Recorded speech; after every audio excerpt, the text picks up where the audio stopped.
The night floaters of Glenorchy. As one who has been persecuted by the night floaters, I have often wondered about their origin.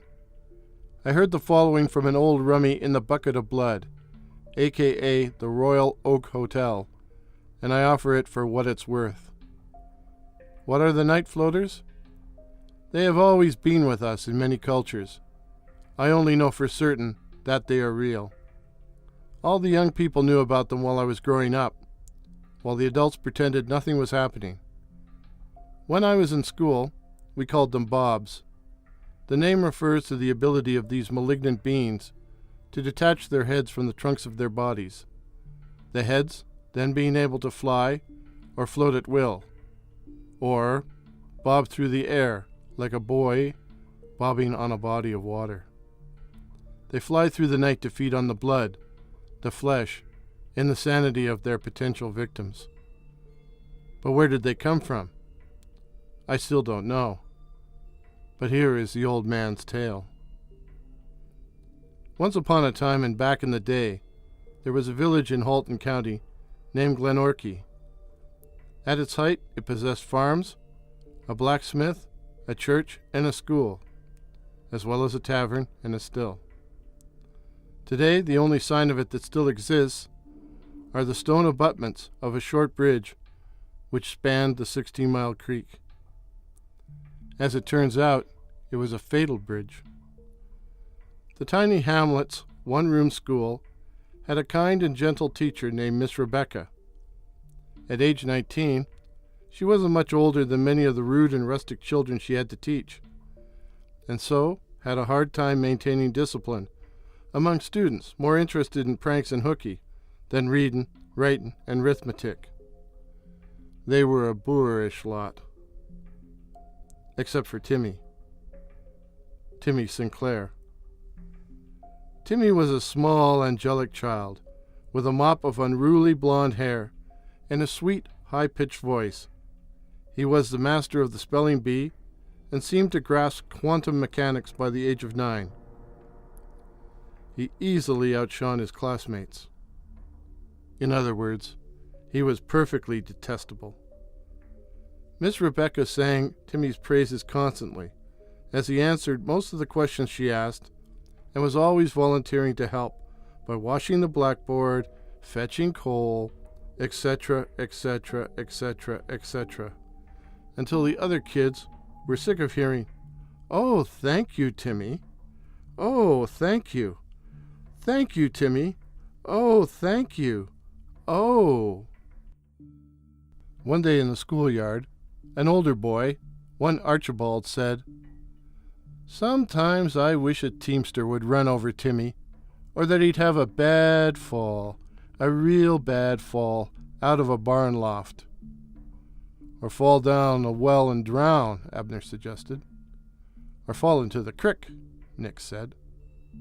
The boys stopped talking and looked at one another and smiled. Every spring, the melting snows turned the normally placid creek into a thundering tsunami of brown water. And so, one day in late March, a group of boys, including Timmy, were standing on the bridge watching the churning waters race below. Archie nudged Abner and, shouting above the roar of the water, said, "Dangle me over the side, fellers. I wants to get a better look below." "I ain't picking yous up," Abner cried. "Yous too damned heavy." "Hell, boys, the only one small enough to dangle over the side is Timmy. What do you say, Timmy? Want a better look, see, huh?" Oh, no, thank you. I can see fine from here, but thanks anyways." Come on. Yous ain't chicken, are ya? I double dog dare you to do it." "Well, hold on tight, Timmy," Archie said. "It's perfectly safe." Well, Timmy might have been a browner, but he was also male, and no man can ignore the dreaded double dog dare without losing face. So a minute later, Timmy was dangling above the raging torrent, while Archie and Abner held on to his ankles. "How's the view, Timmy?" Abner wanted to know. Breathtaking." "I bet it is," Archie said. But please, fellas, hold on tight." "Oh, we will," Archie said. Then he nodded at Abner, and they both let go. Timmy was swept away in an instant. The boys ran to the schoolhouse and told Miss Rebecca that Timmy had fallen into the swollen creek. The story they had made up was that Timmy had stood on the railing of the bridge to get a better look at the flood and slipped. If Miss Rebecca had any thoughts as to the unlikelihood of Timmy performing such a dangerous stunt, she kept them to herself. It was too late to try and mount a rescue expedition, and as the Sinclairs had 8 other children, and therefore 8 mouths to feed, the loss of Timmy was not overly traumatic. Timmy's corpse eventually washed up in the Oakville harbor, after it had been in the water for several weeks. His head was missing.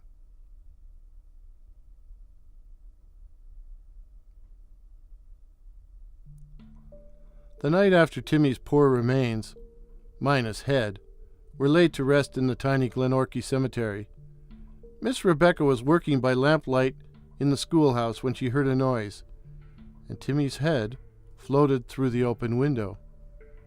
Miss Rebecca stifled a scream, and the disembodied head spoke. "Don't be frightened, Miss Rebecca. I've come to tell you what really happened, which is that I was murdered." Timmy told the terrible tale, and in the end Miss Rebecca asked, But how have you come back? Like this?" referring to his lack of a body. "Because I have found a wonderful new way of life." And then he floated towards her, and everything went out of focus, and then went black. When Miss Rebecca awoke, she found the lamp had burned low, and that there was some blood on her collar. And she also felt very strange. Different.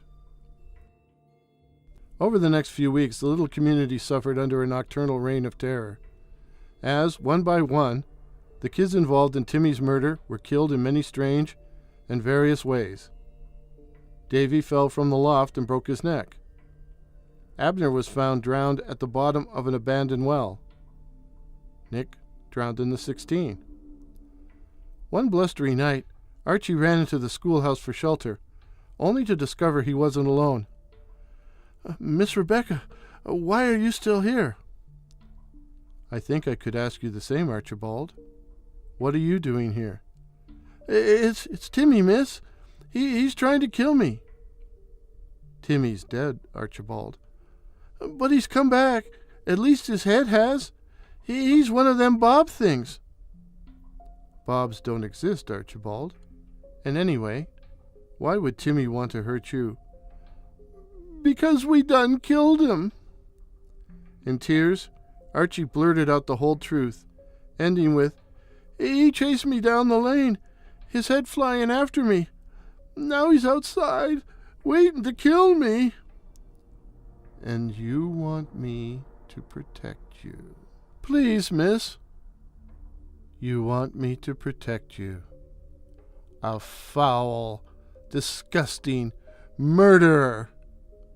And as Archie watched, Miss Rebecca's neck seemed to twist and writhe, and with a pop, her head detached from her body, rose into the air, and moved towards him. That, and Timmy's head coming to join her, were the last things he saw.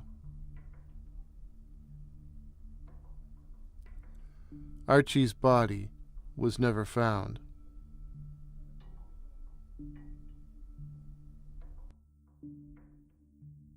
The hamlet of Glenorchy had virtually disappeared by the earliest years of the last century, and being home to a colony of night floaters did not improve its prospect.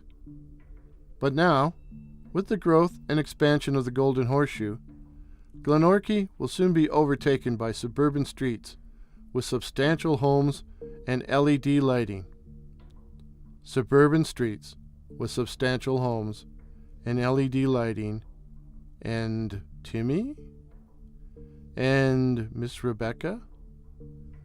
And the night floaters?